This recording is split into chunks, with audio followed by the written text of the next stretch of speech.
Hello, and welcome to another episode of Shower Gamer. I am the Shower Gamer, and today we're going to talk a little bit about monetization and free-to-play in games. We're going to take a look specifically at three games today. The first being War Thunder, the second will be World of Warships, and then we'll take a look at Mechwarrior Online.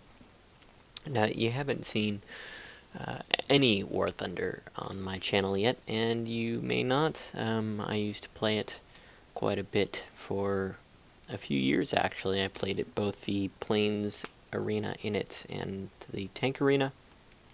But I've kind of fallen out of favor with the game and the way the development of the game has gone. But I'm quite well aware of how the game works. World of Warships, you've seen some footage on my channel already about that. I'm still currently playing and enjoying that one. And Mechwarrior Online is the primary multiplayer game that I play right now. You'll see quite a bit of that to come, as you already have seen a decent bit of it so far. So let's start with how free-to-play works. There's free to play. The idea is that you're playing a game totally for free, and it's supported by smaller in-game transactions that you can make, or subscriptions that you can pay to get extra stuff or full content. You can pay to skip grinds, you can pay to skip unlocks, you can pay to get levels, you can pay to get content.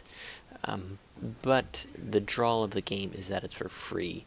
You try it out for free. If you like it, maybe you'll pitch them some money. And if you don't, you can simply move on.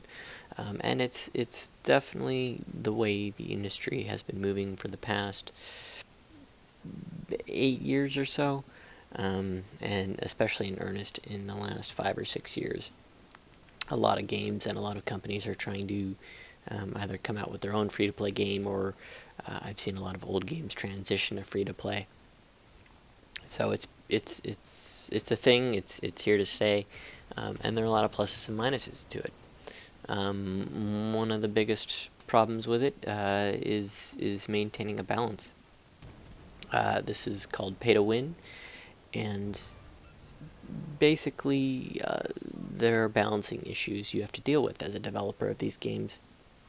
You can you've got to provide value to your paying customers, and so you've got to get them items that they want. And if you're paying real money, you don't want mediocre items. You want something good. You want something that's really gonna be worthwhile.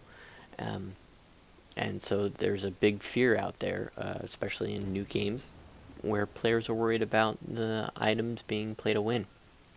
You'll be inherently better, have better equipment, better weapons, whatever, if you're paying money, and the game won't be as good, won't be as fun, or will be too challenging if you're not willing to pay. So, as I mentioned, you can pay to skip grinds, unlocks, or content. And paying for content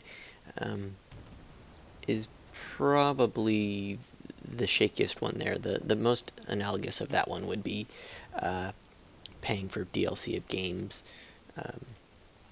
You pay to unlock new worlds, new maps. That one it's dicey in people's minds, and it is sort of on par with DLC. You're paying for content that maybe should have been included in the game already. When DLC is a whole different subject, but in a free-to-play game, when you're paying for content, it can feel like half the game is behind a paywall. Sometimes in a game that advertises itself as free to play.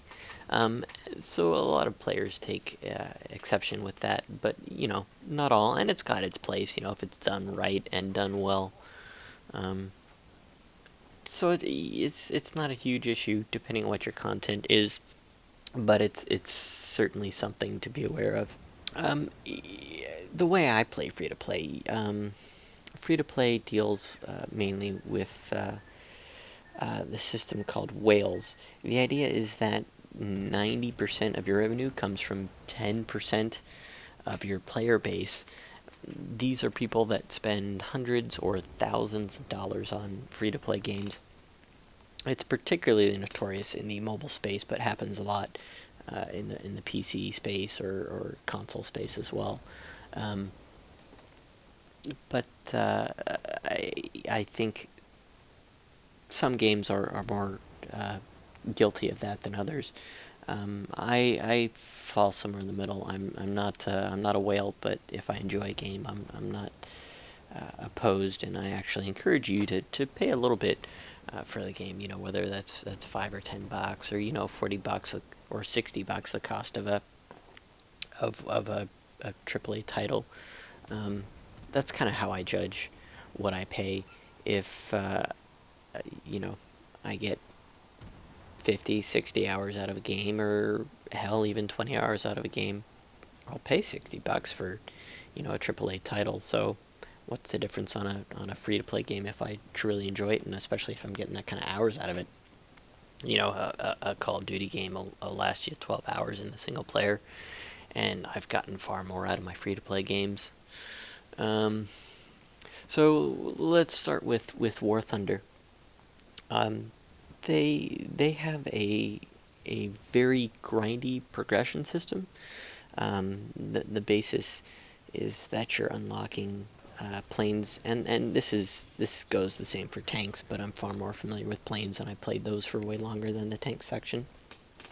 But you have 100 planes.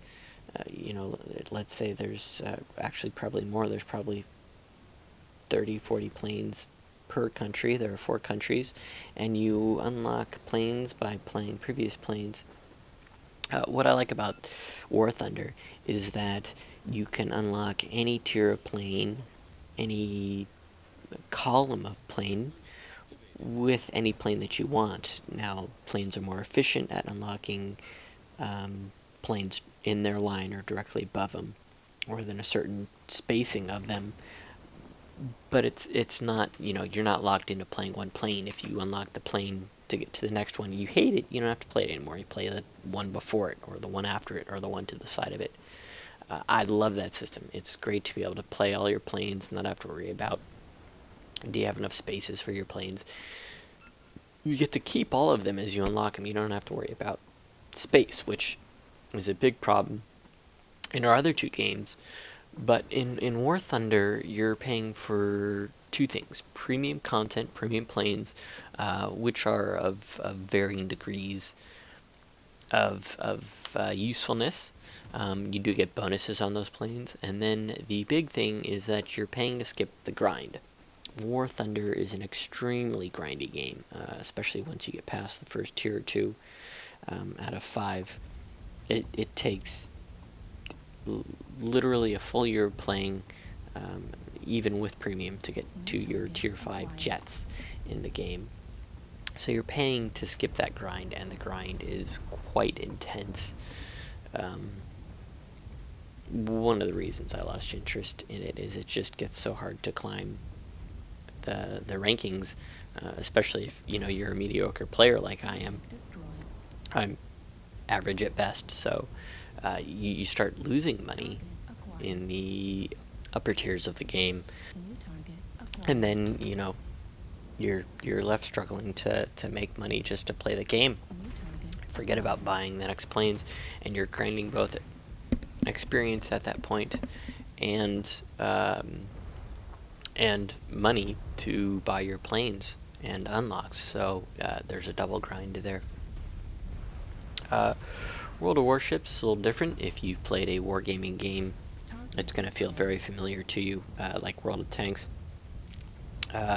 You've got your 3 countries. You've got 3 lines. You've got destroyers and battleships and cruisers, and actually carriers as well. And you're grinding through those ships, but each ship can only level or unlock the ship right above it. And so you're forced to play ships to unlock the next ones in that level. which can be a little discouraging if you don't like the ships, and you're certainly going to come across ships you don't like. Their method of payment is primarily premium ships and the port slots to hold more ships. The game comes with a start of 5 ports, and that's all the ships you can hold if you don't have any more ports. So you're forced to sell off ships that you might enjoy to make rooms for ships that you're unlocking. Now those earlier ships, you're probably going to get rid of. They're underpowered. They're slow. They're not the meta game. They're, aside from the St. Louis at tier 3, they're not very fun. You're going to want to get rid of those. But once you get into the mid tiers, you're going to want space for more ships. But there are packages you can buy. I've seen a humble bundle where you got some extra spots. You can find some for free. It's fairly difficult. I haven't seen a lot yet, although the game was just released formally in its full glory, non-beta. Later in the game, you'll end up paying to skip some grind. Once you get past the mid tiers, which is the meat of where the Wargaming wants their players to sit, you're going to end up paying to advance further. The grind gets quite intense, right around tier 5 or 6 out of 10. So that's to be expected in a free-to-play. They've got to try and keep the end game far out so they have people continuing to pay. But it starts to suck when you're not progressing at a decent rate anymore. But that's how Wargaming's done it, and they've got a very successful model, and the gameplay is quite fantastic. And then finally we come to Mechwarrior Online, which does it a little differently than most free-to-plays. There's no real progression system with Mechwarrior Online. You're just going after mechs here, and their initial holdup, the initial paywall you're going to come across for Mechwarrior is mech bays. You've got one mech to a bay, and the way the leveling works in Mechwarrior Online is you have dozens of different chassis, and each chassis has different variants.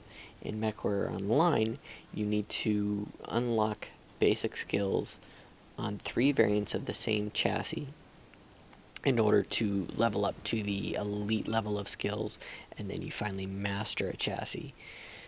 In Mechwarrior Online, the skills per chassis variant are significant. You're talking, you end up getting 15% extra cooldown, 20% extra traverse speed. You end up getting 8.5% higher max top speed, and those are quite significant. They make a big impact on how your mech plays. So you're gonna want to get those skills, but you start out with 4 mech bays. So what you can do is buy your chassis, buy 3 variants of that same chassis, level up the one you like most to master it, and then sell off the other 2. That leaves you with 3 more slots if you're counting, and that means you can do that with 1 more chassis. And then you've got 2 master chassis and 2 spots left, and that's not enough to level a mech. So you're maybe juggling around or buying or selling, or you're gonna end up buying more mech bays. Now, mech bays don't cost a lot in real money. They're $1.50, $2, depending on what tier of premium package you buy for your premium currency. But it's going to be something you're going to pay for pretty quick. Now, the interesting thing about Mechwarrior Online is their parent company, PGI, does a lot of sales and a lot of events where you can earn things for free.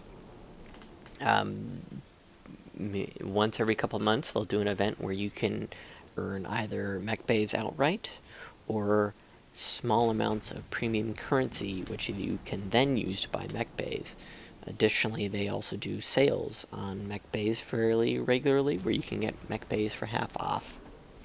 So if you're patient and you wait for those sales and events, you can play it fairly free to play, but not nearly to the extent of War Thunder and Warships, where there's a clear path to play for free. Mechwarrior definitely wants to get you to at least buy some premium currency to at least get mech bays so you can get more mechs.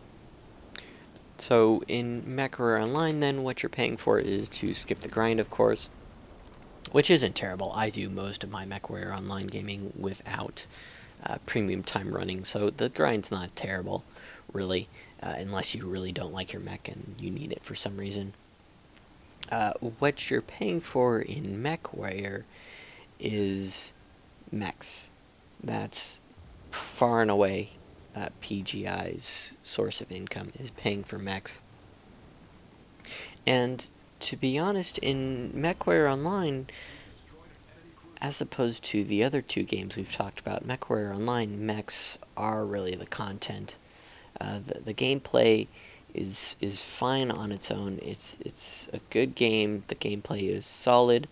Some people would say it's absolutely excellent. But honestly, mechs are the content of Mechwarrior. You are paying for the content of the game. And it's a very different model. It works well for PGI. I actually don't have a problem with it. I just wish their pricing model was a little bit lower. I think the mechs get a little expensive.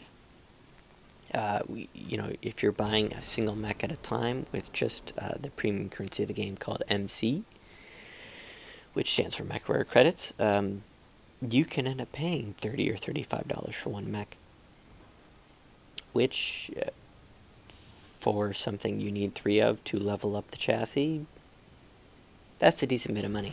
That's a lot of cash. And it's a piece of digital content that they produce. I mean, don't get me wrong, the content looks great. The mechs look great. The telemetry, the geometry of the mechs, the texturing is all fantastic. They are 90% of the time exactly how I would picture the mech in real life. So it looks great, it feels great, but that's a little expensive considering you've got hundreds of mechs and you need 3 of each to master. Now, you can buy them for free currency. I'll give you an example. I recently bought the clan mech called the Ebon Jaguar. I paid about 40 million C-bills of in-game currency to purchase 3 variants of that chassis. And that's a couple months of saving up without premium time earning currency. Now, I don't play, a ton. We're talking, 10 hours a week.